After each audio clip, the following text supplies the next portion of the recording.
Well, greetings to all of you. And I would like to tell you how much I appreciate your existence because, well, if you're looking at this, you must be, well, almost as crazy as I am about irises. I'm going to share with you my feelings about a iris constitution and also an iris consultation. So first, I'm going to just share with you some different images that I like to relate to and tell you how I feel about it. Now, none of this has any degree of perfection, and I don't mean to say I know these things. There's almost nothing about the iris I understand. I've been looking at the iris for nearly 50 years now, and I would honestly say I don't understand very much. The more I learn about the iris, the less I really understand. But I still have this childlike joy and the wonderment of looking at an iris. I can share with you many thousands of iris pictures and photography and things we've done. Lots of stories we could go into, but this is really my attempt at helping you consider some things that I think are really important about relating to the iris. If you do this professionally and it's your opportunity and duty to look in someone's iris, I have some very useful things for you that are different than most things that you might hear that I consider to be really, really important. So just consider them. It's not the gospel. It's just my experience of what's really important. The first part is, what's my attitude? Let me give you an example. Look at this.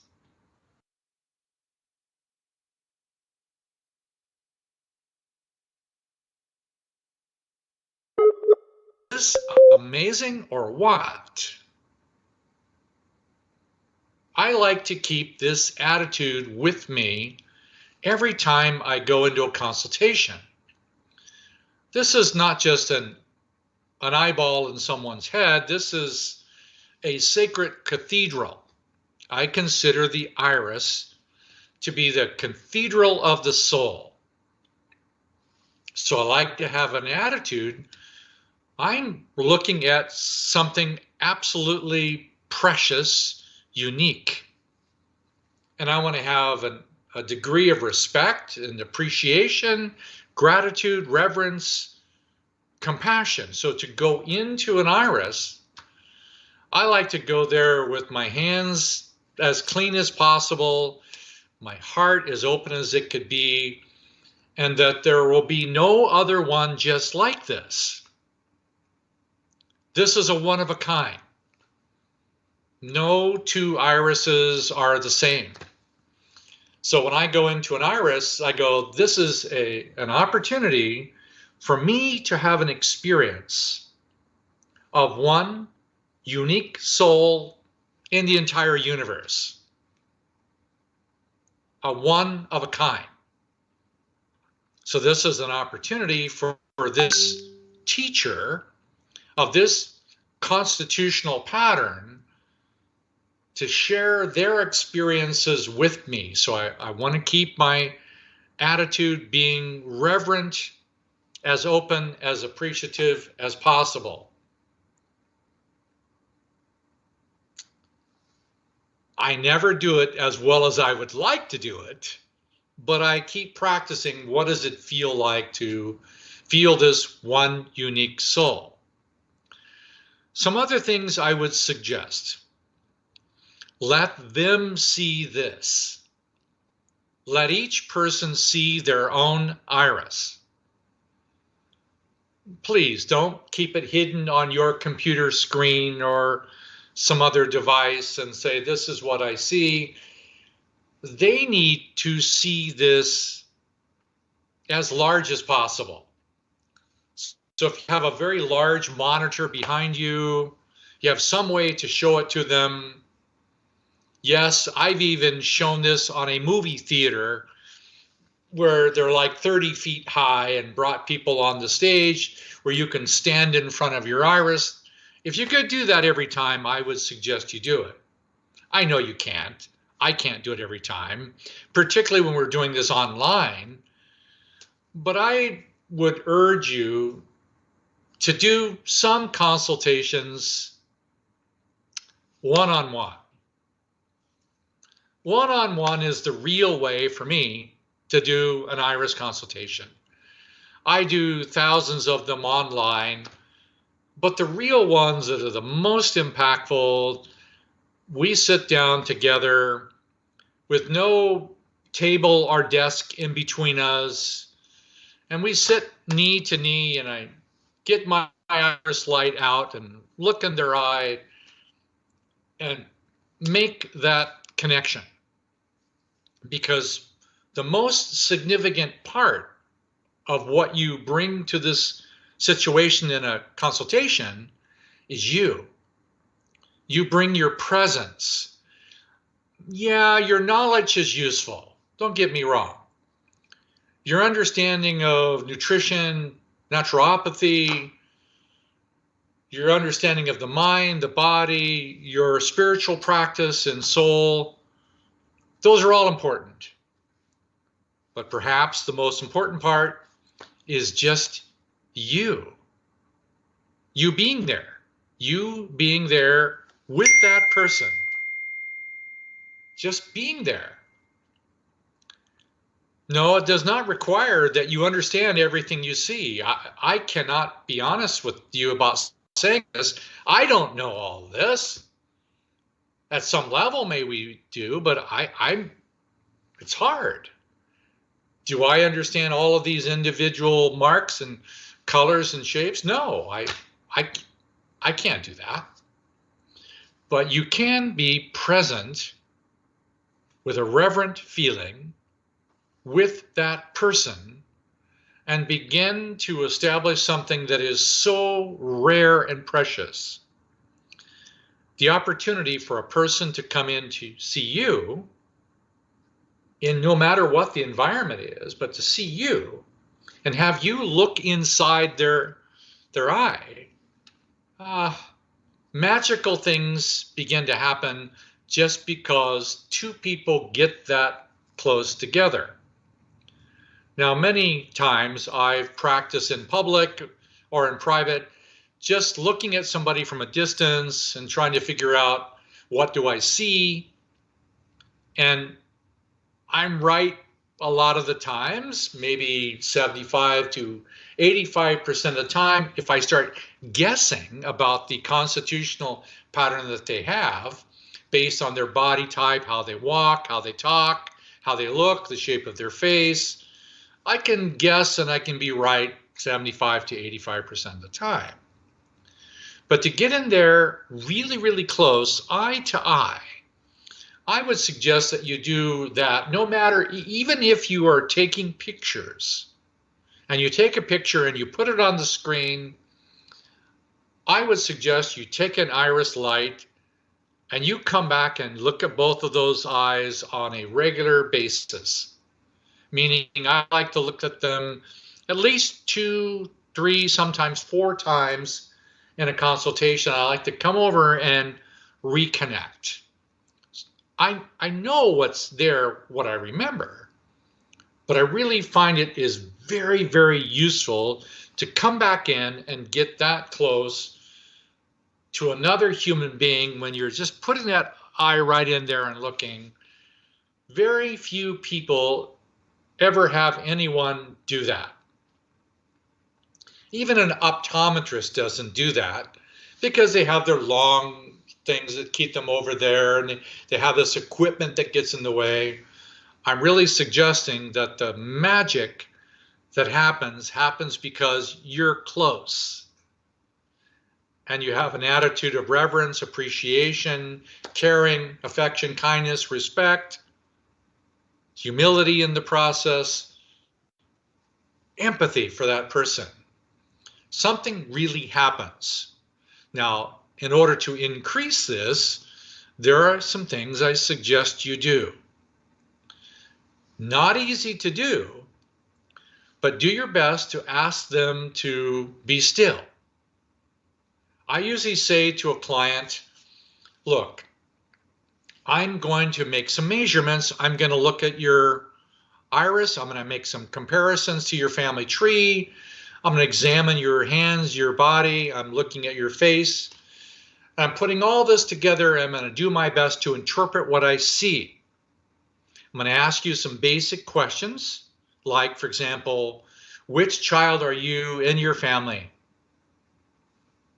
A couple simple things like that. And I always like to ask, have you broken any bones? What age? Now, later on, I'll tell you about why, but I'm learning a little bit about them. And I'm saying, okay, for the next 20 minutes or so, I'm going to ask you not to say anything. I'm just going to tell you without asking you lots of other questions. I don't want a history of all your social, physical experiences yet. I don't need to hear your story because everybody's got a story. My suggestion is do your best, at least for a while, not to let them tell their story. Odd, yes. But letting them tell their story is probably doing more damage. I would suggest that you pause for a while, not do the story for the first 20 minutes. You show them the pictures like a chart that I'm going to show you where you are on this chart. I'm going to examine these things. And then I show them if I have a whiteboard behind me, I draw a family tree before they get there. And then we're going to see which child you are, where you fit in the family tree, because this is a map of your family tree. Now, the other thing I like to do is the thumbs. You think this is very simple. It's not. This is absolutely precious. What I like to do is have them give me their thumbs side by side. They bring them over like this. I grab the ends of them and I examine them side by side while I'm holding them. And I look at the half moons at the base of the thumbnails. The half moons at the base of the thumbnails are very, very useful. We could do a whole class about how that one works. Half moons, thumbs, but I'm touching them. I've made a circle by touching them. If you want to get deeper, touch the thumbs. While you're there, by the way, I suggest you learn how to look at the back of the hands. And you'll find that there's very definite patterns in the sheen of the skin. There's a wealth of information in the hands, each knuckle, every shape, everything is in the iris is right there. I touch the thumbs, look at the hands, engage their body in that process. Step back, ask them whatever requisite questions I need to ask, and then I start to explain. When I start to explain, I like to go into describing that there's a difference between the left eye and the right. So sometimes the eyes look like this. This is a right eye. This is a left eye. I explain the differences and what the Constitution is about. I look at the shape of the pupil on both sides. I try to use all the information involved in it. But now I start to go into describing more about what I'm seeing.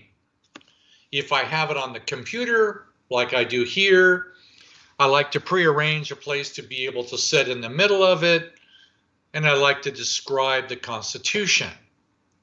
Now, I have a particular way I like to progress in describing the Constitution.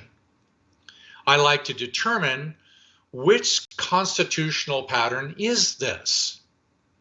Because you'll know from your own experiences that there is a wide variety of constitution types.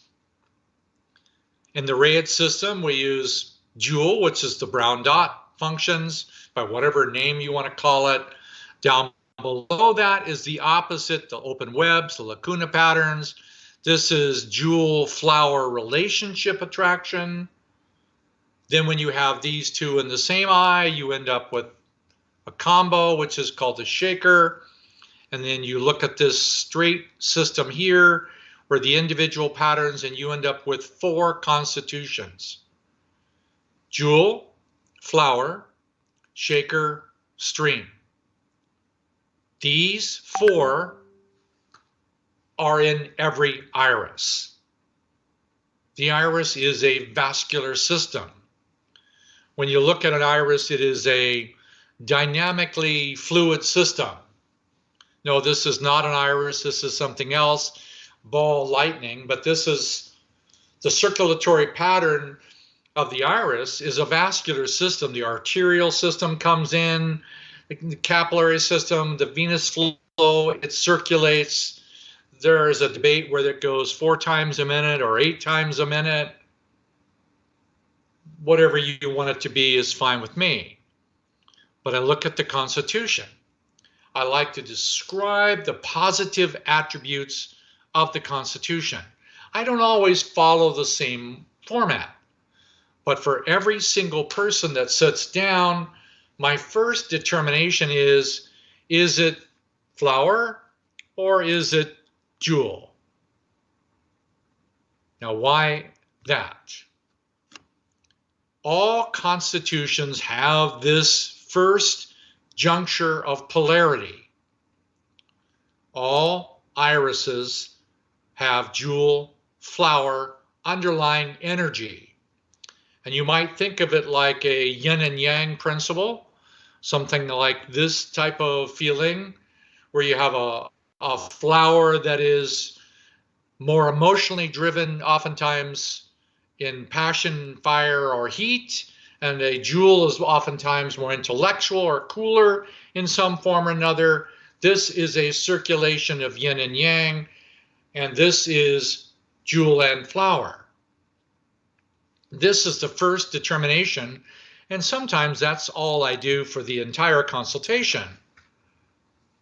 A jewel or a flower. Everybody is jewel or flower, and if they're in a significant emotional, intimate relationship, you're going to have basically most of the time, 97, 98% of the time, you're going to have direct opposites. There are exceptions.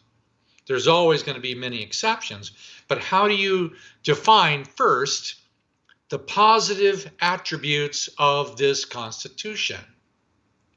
For example, if I see the brown dot as the dominant Constitution, I first start with the jewel attributes. Now, the attributes of the jewel and the flower, they're well documented on What the Eye Reveals. That's available on the download free from RAYID.com.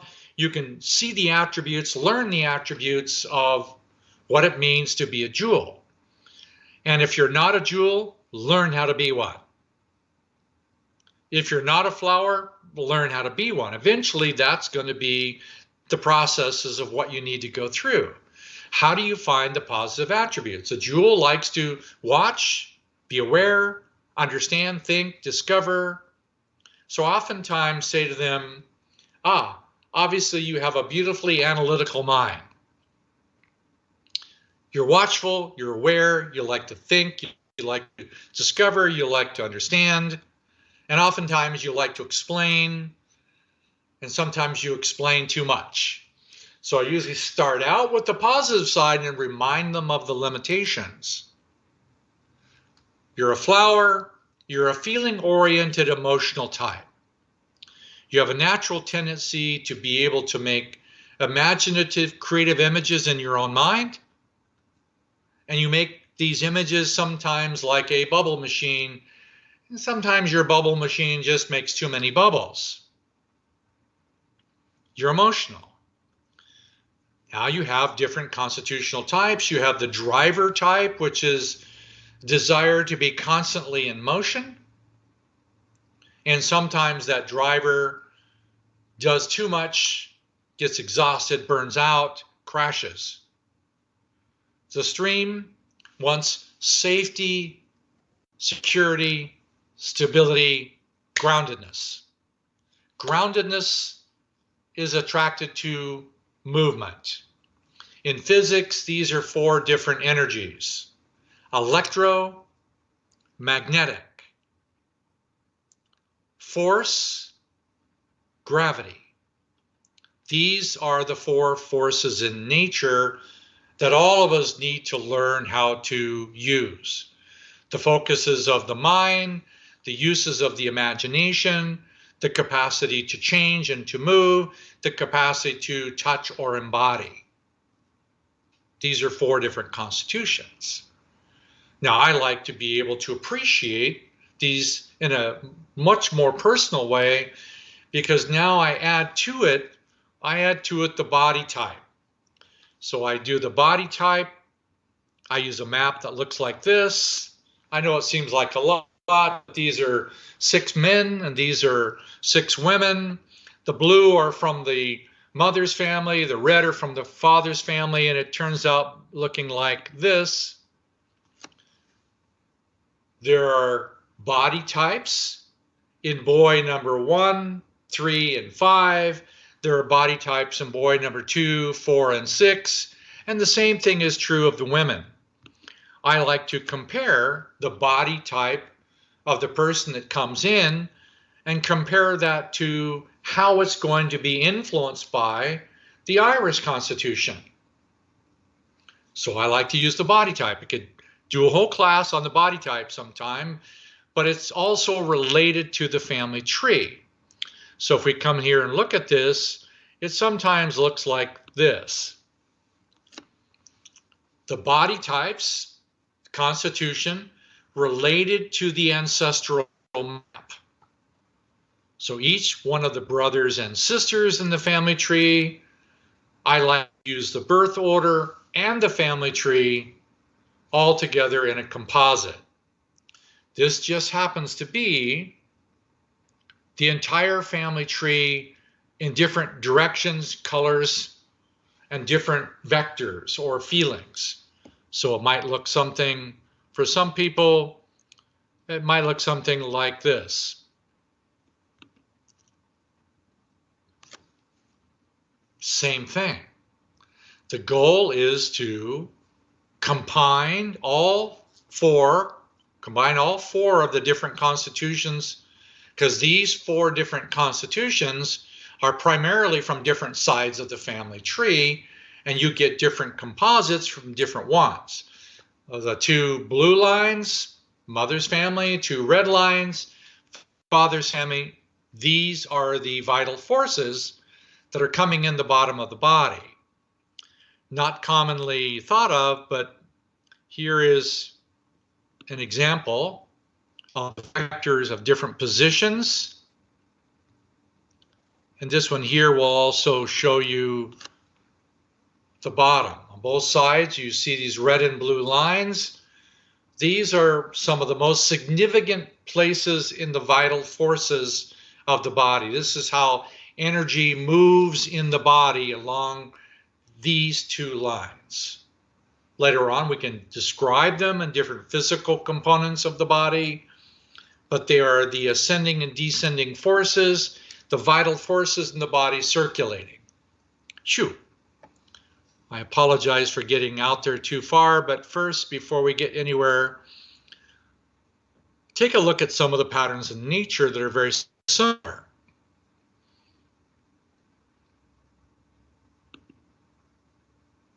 This to me is just like an iris with sacred geometry. This is also sacred geometry in space. This is an actual photograph from the Webb telescope. And for me, it has the same dynamic energy as an iris.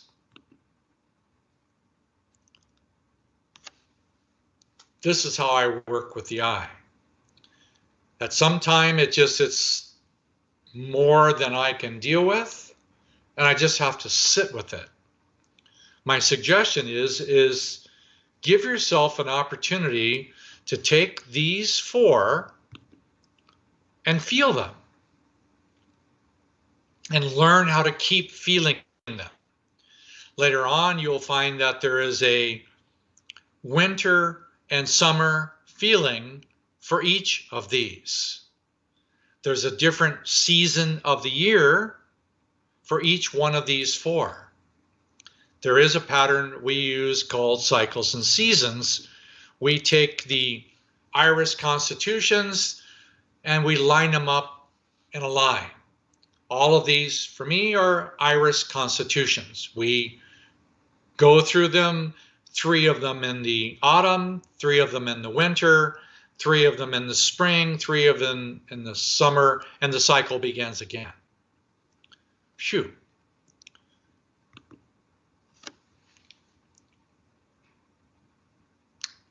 About then, I would suggest you go back and ask.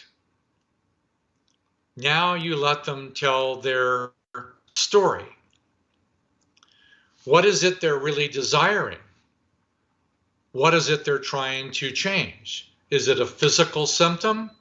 Do your best to treat physical conditions with physical instruments. Meaning, number one thing is be sure the body is working. And if you are not sure, I suggest you send them off to somebody who might be sure.